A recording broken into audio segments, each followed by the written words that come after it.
महाराष्ट्राच्या राजकारणात आणि गुन्हेगारी जगात सध्या अनेक खळबळजनक घडामोडी घडत आहेत। पण या सगळ्यात एक अशी बातमी समोर आली आहे ज्याने केवळ सामान्य जनतेचे नाही तर राज्याचा कायदा आणि सुव्यवस्था यंत्रणेचेही डोळे पांढरे झालेत। विषय आहे तंत्रज्ञानाच्या नावाखाली होणाऱ्या सर्वात आधुनिक आणि हायटेक घोटाळ्याचा, म्हणजेच क्रिप्टोकरन्सी स्कॅमचा। महाराष्ट्रात सध्या क्रिप्टोच्या नावाखाली कोट्यवधी रुपयांची फसवणूक झाल्याची धक्कादायक प्रकरणं समोर येत आहेत आणि या सगळ्यांवर नियंत्रण मिळवण्यासाठी महाराष्ट्र सरकारने एक अत्यंत ऐतिहासिक आणि मोठा निर्णय घेतलाय। महाराष्ट्रामध्ये गुंतवणूकदारांची फसवणूक रोखण्यासाठी जो प्रसिद्ध MPID कायदा वापरला जातो, त्या कायद्यात आता राज्य सरकारने सुधारणा सुचवली। या नव्या सुधारणेनुसार आता वेगवेगळ्या डिजिटल आणि व्हर्च्युअल डिजिटल असेट्स म्हणजे क्रिप्टोकरन्सी जप्त करण्यायोग्य मालमत्ता म्हणून कायदेशीर मान्यता दिली जाणार आहे। पण दुसरीकडे याच क्रिप्टोच्या जाळ्यात चक्क महाराष्ट्रातील हजारो पोलीस आणि कर्मचारी अडकल्याची धक्कादायक माहिती समोर येते। तर नाशिक आणि बीडमधील काही तरुण आंतरराष्ट्रीय सायबर गुन्हेगारांच्या तावडीत सापडून परदेशात क्रिप्टो स्कॅम करण्यास भाग पाडले जात आहेत। नेमका हा संपूर्ण प्रकार काय आहे, MPID कायद्यातील बदलांमुळे फरक काय पडणार आणि महाराष्ट्रात क्रिप्टोच्या नावाखाली नक्की काय चाललंय, हेच आपण या व्हिडिओ माध्यमातून आपण जाणून घेणार आहोत। नमस्कार, मी रोनक सरनोबत, तुम्ही पाहत आहात अनफिल्टर्ड महाराष्ट्र।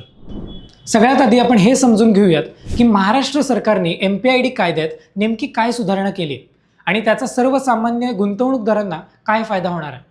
आपण यापूर्वी पाहिले की 1999चा MPID कायदा हा आर्थिक गुन्हेगारांची जमीन, घर, गाड्या किंवा बँक खाती जप्त करण्यासाठी पोलिसांना अमर्याद अधिकार देतो। पण जुन्या कायद्यामध्ये क्रिप्टोकरन्सी किंवा डिजिटल चलना याचा कुठेही स्पष्ट उल्लेख नव्हता। आजकालचे सायबर चोर लोकांचे पैसे रोख स्वरूपात किंवा बँकेत न ठेवता थेट बिटकॉइन, इथेरियम किंवा वेगवेगळ्या क्रिप्टो वॉलेट्समध्ये ट्रान्सफर करतात।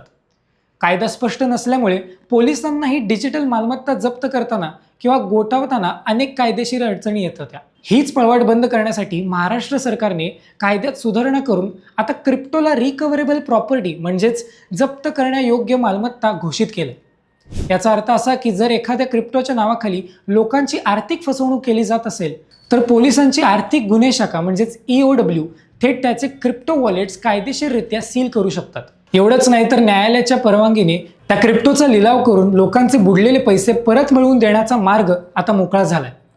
तंत्रज्ञानाचा वापर करून होणाऱ्या फसवणुकीला लगाम घालण्यासाठी महाराष्ट्राचा हा निर्णय संपूर्ण देशात मौलाचा ठरणार आहे।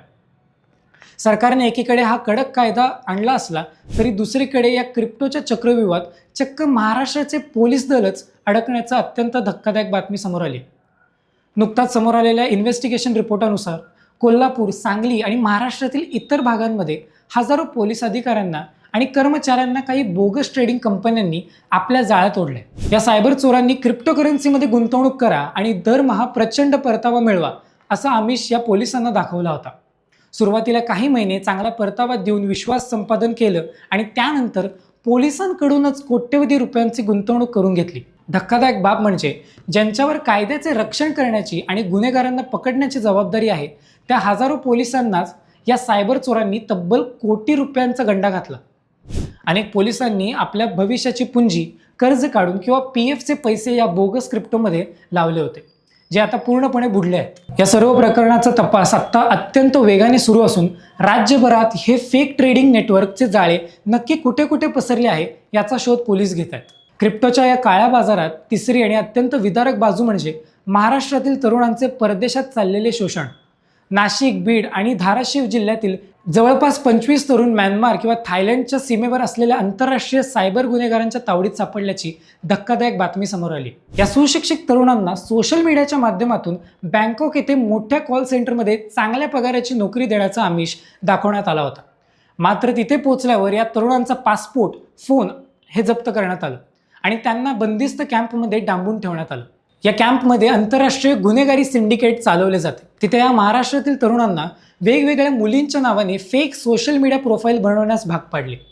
या फेक प्रोफाईलच्या माध्यमातून जगातील श्रीमंत लोकांना या जाळ्यात ओढून यांना क्रिप्टोकरन्सी इन्व्हेस्टमेंटच्या बोगस योजनेत पैसे गुंतवण्याची सक्ती केली जाते। म्हणजेच आपल्या महाराष्ट्रातील तरुणांना चक्क सायबर गुलाम बनवून लोकांची फसवणूक करायला लावली जाते। जर एखाद्या तरुणाने हे काम करण्यास नकार दिला तर त्याला मारहाण केली जाते, इलेक्ट्रिक शॉक दिला जातो आणि अन्न पाण्या वाचून कोंडून ठेवलं जातं। या प्रकरणी महाराष्ट्राचे मुख्यमंत्री आणि परराष्ट्र मंत्रालय तातडीने पावले उचलत असून या तरुणांच्या सुरक्षित सुटकेसाठी आंतरराष्ट्रीय पातळीवर प्रयत्न सुरू करण्यात आलाय. आता प्रश्न असा निर्माण होतो की क्रिप्टोच्या नावाखाली एवढी मोठी फसवणूक का होते आणि लोक सहजपणे यात कसे फसले जातात. यामागचं मुख्य कारण म्हणजे लोकांमध्ये क्रिप्टोबद्दल असलेलं अज्ञान आणि रात्रीतून श्रीमंत होण्याची घाई. बिटकॉइन आणि इतर क्रिप्टो कॉइन्सची किंमत आंतरराष्ट्रीय बाजारात झपाट्याने वाढतात, ही गोष्ट खरी आहे.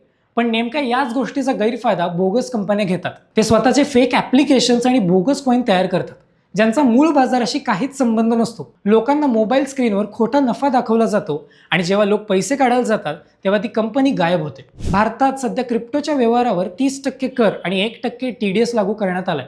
तसेच परतावा भरताना प्रत्येक डिजिटल व्यवहाराची माहिती देणे सरकारने बंधनकारक केलं आहे. तरी अनेक जण टॅक्स वाचवण्याच्या नादात किंवा अधिक नफ्याच्या आमिषाने अनधिकृत प्लॅटफॉर्मचा वापर करतात आणि शेवटी आपले कष्टाचे पैसे गमवून बसतात. शेवटी तंत्रज्ञानाचा विकास जितका आपल्या फायद्याचा आहे तितकाच तो योग्य माहिती नसल्यास घातक ठरू शकतो. महाराष्ट्र सरकारने MPID कायद्यात केलेली ही सुधारणा नक्कीच कौतुकास्पद आहे, ज्यामुळे भविष्यातील घोटाळ्यांवर वचक बसेल. जेव्हा कोणीही तुम्हाला क्रिप्टोच्या नावाखाली कोणत्याही योजनेत अवास्तव परतावा देण्याचा आमिष दाखवेल तेव्हा तिकडे फसवणूक असण्याची शक्यता 99% असते. सुशिक्षित तरुण आणि चक्क पोलीस अधिकारीही जर या जाळ्यात अडकत असतील तर परिस्थिती किती गंभीर आहे हे आपल्या लक्षात येईल. कोणत्याही अनोळखी ॲपवर किंवा परदेशी नोकरीच्या आमिषाला बळी पडण्यापूर्वी पूर्ण शहानिशा करा. महाराष्ट्रातील या मोठ्या क्रिप्टो स्कॅमच्या आणि सरकारच्या नवीन कायद्याबद्दल तुम्हाला काय वाटतं हे आम्हाला कमेंट करून नक्की सांगा. व्हिडिओ आवडला असेल तर पुढच्या व्हिडिओमध्ये नक्की भेटूया. धन्यवाद.